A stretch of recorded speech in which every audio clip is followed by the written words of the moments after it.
یہ اپنی ہی طرز فکر کی تحلیلوں، تعمیلوں، ترجیحوں، تعویلوں کی عجیب و غریب نئی نئی اور پرت در پرت جوہتوں میں بیک وقت جی رہے ہوتے ہیں۔ دنیا کی درگھٹنائیں، زمانے کے نشیب و فراز اور وقت کے عدلتے بدلتے تیور ان کا کچھ نہیں بگاڑتے۔ یہی لوگ ثقافتوں، تہذیبوں، تاریخوں، حکمتوں اور قدیم و جدید علوم و فنون کے امین ہوتے ہیں۔ میرا تعلق بھی ایسے نابغہ روزگار اللہ کے بندوں کے غلاموں اور کفش برداروں میں ہوتا ہے۔ جہاں اپنے بزرگوں بابوں کی جوتیاں چاٹی، وہیں اس دنیا کے چپے چپے پہ اس قادر مطلق اللہ لم و یزل کی یکتائی، بڑائی، پاکی اور ہمیشگی بھی بیان کی۔ اپنے زمانہ آوارگی، خوارگی اور بادیہ پیمائی کے دوران مجھے اکثر شدت سے احساس ہوا کہ میرا کہیں بھی جانا پہنچنا کبھی بھی خالی از مصلحت نہ ہوا۔ جہاں بھی گئے داستان چھوڑائے والی بات ہی ہوئی، کوئی نہ کوئی حادثہ، واقعہ، معاملہ، ہونی انہونی، فرد و افراد میرے منتظر ہی ہوتے ہیں۔ کوئی طاقت، کوئی سسٹم مجھے زبردستی ادھر دھکیل رہا ہوتا ہے، اور الحمدللہ کہ ہمیشہ میرا پہنچنا خیر و برکت پر ہی منتج ہوتا ہے۔ ان گنت واقعات ایسے ہیں کہ میں بلا کسی ارادے، ضرورت یا وجہ کسی ایسی جگہ پہنچ گیا جہاں کوئی جانور، پرندہ، درندہ کسی مصیبت میں پھنسا ہوتا ہے۔ اس کی مصیبت دور کرنے کے بعد احساس ہوتا ہے کہ واہ مالک، تیرے بچانے کے انداز بھی نرالے ہیں۔ ایک واقعہ سنانے کے قابل ہے۔ مجھے بچپن میں موٹر کار چلانے کا بہت شوق تھا۔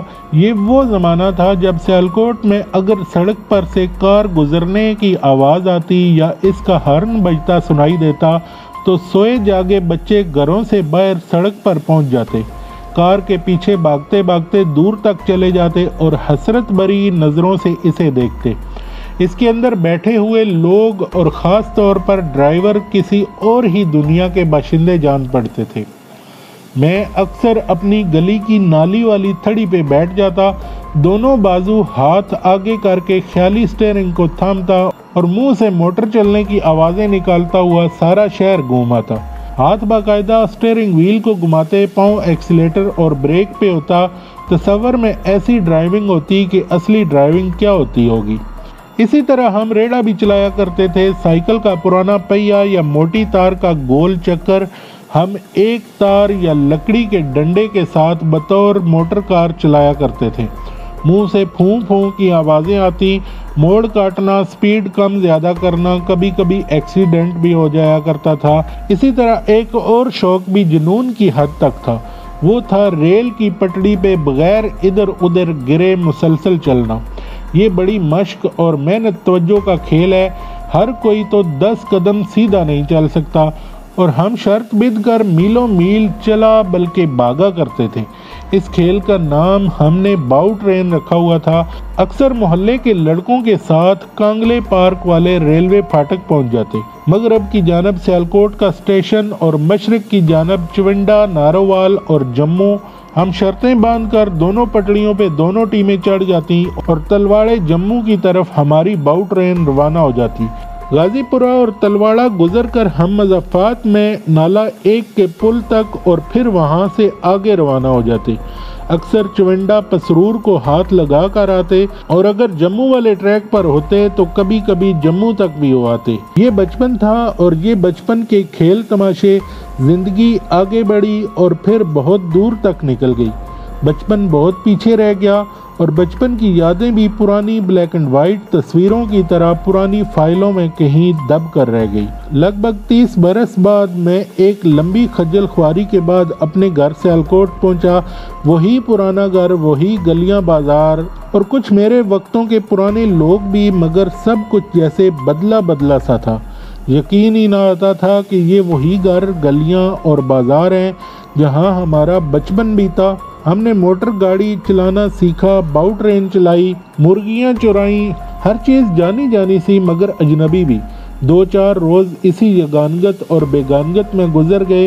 بہت ہی لمبے عرصے بعد لوٹے تھے، اداس اداس سے گھر پر ہی پڑے رہے۔ آنے جانے اور ملنے ملانے والوں نے بھی پریشان اور مصروف رکھا ہوا تھا۔ بھرپور گرمیاں تھیں، حبس اور لو۔ میں پچھتا رہا تھا کہ اس موسم میں ادھر کیوں آیا۔ ایک دوپہر سخت گرمی، سڑکیں بازار خالی، چیل نے گھونسلہ چھوڑ دیا ہوا تھا۔ باہر تو باہر گھروں قبروں دالانوں میں بھی چین نہیں۔ میں بھی العطش پکارتا ہوا ننگی چارپائی پہ پڑا کروٹیں بدل رہا تھا۔ اچانک جی میں کیا آئی کہ ایک عزیز کو ساتھ لیا اور باہر نکل آیا۔ عزیز نے سوچا ہوگا کہ شاید میں باہر کوئی ٹھنڈی بوتل شربت لینے کی نیت سے نکلا ہوں۔ وہ منہ سے کچھ نہ بولا، بس میرے پیچھے پیچھے نکل آیا۔ شکر دوپہر، سورج سوا نیزے پہ اترا ہوا تھا۔ میرا رخ بازار کی بجائے کانگلے پارک یعنی ریلوے پھاٹک کی جانب تھا۔ سر پر ٹوپی، کپڑا، نہ کوئی چھتری۔ جب اس عزیز کا دماغ گرم ہوا تو ناچار پوچھ بیٹھا، خان جی کدھر کا رخ ہے؟ اگر کہیں دور جانا ہے تو میں گھر سے کوئی چھتری وغیرہ لے آتا ہوں یا پھر تانگا لے لیتے ہیں۔ اس کا اندازہ تھا کہ میں کینٹ میں آئس کریم وغیرہ کھانے جا رہا ہوں۔ نہیں یار، بس ذرا باؤ ٹرین کھیلنے کو جی چاہ رہا ہے۔ وہ تو بہت چھوٹا تھا، اس کو باؤ ٹرین کھیل کا علم نہیں تھا۔ باؤ ٹرین؟ اس نے دہرایا۔ خان جی میں سمجھا نہیں۔ باؤ ٹرین تو صبح 4:30 بجے اسٹیشن سے لاہور جاتی ہے۔ آپ کس باؤ ٹرین کے کھیل کا ذکر کر رہے ہیں؟ ہم سڑک پہ چلنے کے بجائے گلیوں سے گزر رہے تھے۔ میں نے اس کے کاندھے پہ ہاتھ رکھتے ہوئے باؤ ٹرین کھیل کی تفصیل بتانی شروع کی کہ کس طرح ہم ریلوے کی لائن پہ چلتے ہوئے اور بغیر دائیں بائیں گرے میلوں میل چلے جاتے تھے، بلکہ چونڈے پسرور جموں تک ہو آتے تھے۔ وہ پاگلوں کی طرح مجھے دیکھتے ہوئے پوچھنے لگا، اس وقت آپ کہاں جا رہے ہیں؟ بھائی بتایا ہے کہ وہی باؤ ٹرین کھیلنے کو جی چاہ رہا ہے۔ اس وقت پٹڑی خالی ہوگی، سوچا کہ چلو آج بچپن کی یاد تازہ کریں اور دیکھیں سیدھی راہ قدم بقدم چلنے کی پریکٹس کہیں بھول تو نہیں گئی۔ وہ وہیں رک گیا، میرا ہاتھ اپنے کاندھے سے اتارتے ہوئے کہنے لگا، میرا خیال ہے آپ کے دماغ کو گرمی چڑھ گئی ہے، فوراً یہیں سے واپس چلیں، میں آپ کو ٹھنڈا ٹھنڈا سندل کا شربت پلواتا ہوں۔ غضب خدا کا، گرمی کی انتہا، سر پہ سورج قہر برسا رہا ہے، نیچے زمین تنور بنی ہوئی ہے اور یہ ریلوے کی لوہے کی پٹڑیوں کے اوپر باؤ ٹرین کھیلنے جا رہے ہیں۔ خان جی ریل کی پٹڑیاں اس وقت آگ کا انگارہ بنی ہوئی ہوں گی۔ زیادہ ہی شوق ہے تو کل صبح یہاں سیر کرنے کے لیے آئیں گے، آپ اس وقت باؤ ٹرین کھیل لیجئے گا۔ بھائی تم یوں کرو کہ واپس گھر چلے جاؤ، میں تو باؤ ٹرین کھیل کر ہی آؤں گا۔ شاباش، چلو گھر بھاگو۔ وہ پھر کچھ کہنے لگا تو میں نے اسے روک دیا اور اسے گھما کر رخ گھر کی جانب موڑ دیا۔ اگلے موڑ پر جب میں نے پیچھے دیکھا تو پھر وہ میری جانب آ رہا تھا۔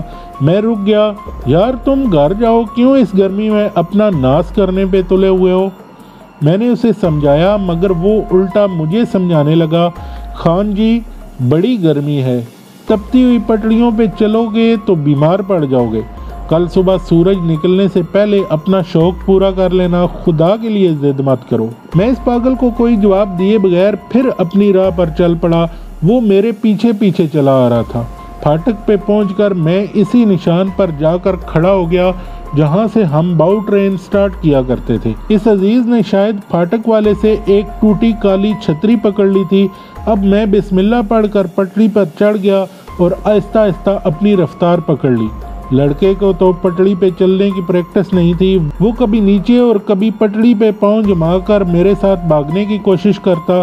اس کی چپل بھی پرانی اور گھسی پٹی تھی، نوکیلے پتھر، گرم گرم لوہا، وہ بری طرح ہانپ رہا تھا اور میں بگٹٹ بھاگا جا رہا تھا۔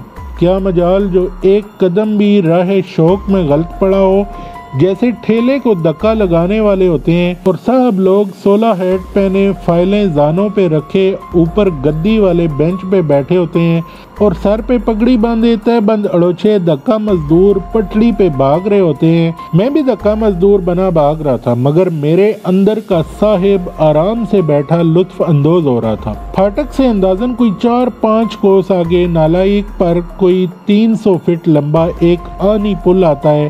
جموں توی سے نکلنے والا یہ نالا اس پل کے کافی نیچے سے گزرتا ہے۔ انگریزوں کے زمانے کا بنا ہوا یہ پل بڑا مضبوط اور سنگل ٹریک کی پٹڑی ہے۔ ہم تو اپنی لگی بندی چال رفتار سے اس پل سے بھی بلا خوف و خطر گزر جایا کرتے تھے، یا وہ لوگ جو اس پل کو مستقل آنے جانے کے لیے استعمال کرتے ہیں انہیں بھی کوئی خوف نہیں ہوتا، مگر وہ جو اس پر پہلی بار گزرنا چاہیں ان کے لیے بڑی پریشانی ہو جاتی ہے۔ دھیان ان کا نیچے دور پانی پر رہتا ہے اور ادھر اوپر لکڑی کے شیطیروں پہ قدم دھرنے میں چوک جانے کا خطرہ موجود ہوتا ہے۔ کئی لوگ اس پل سے نیچے بھی گرے ہیں۔ کئی بار ایسا ہوا ہے کہ گزرنے والا ابھی آدھا پل ہی طے کر پایا تھا کہ ادھر سے ٹرین آ گئی۔ اب یا تو وہ پٹڑی کے نیچے کی طرف دونوں آہنی شتیروں کے درمیان جو خلا ہے وہاں گھس کر پناہ لے لے اور ٹرین اوپر سے گزر جائے، یا پھر نیچے چھلانگ لگا دے۔ اس کے علاوہ جان بچانے کا کوئی تیسرا راستہ نہیں۔ میں اب اس پل کے قریب پہنچ چکا تھا۔ جانے سے پہلے ہماری ویڈیو کو لائک کیجئے، کمنٹس میں اپنی رائے دیجئے اور چینل کو سبسکرائب کیجئے۔ ملتے ہیں اپنی اگلی قسط میں۔ السلام علیکم۔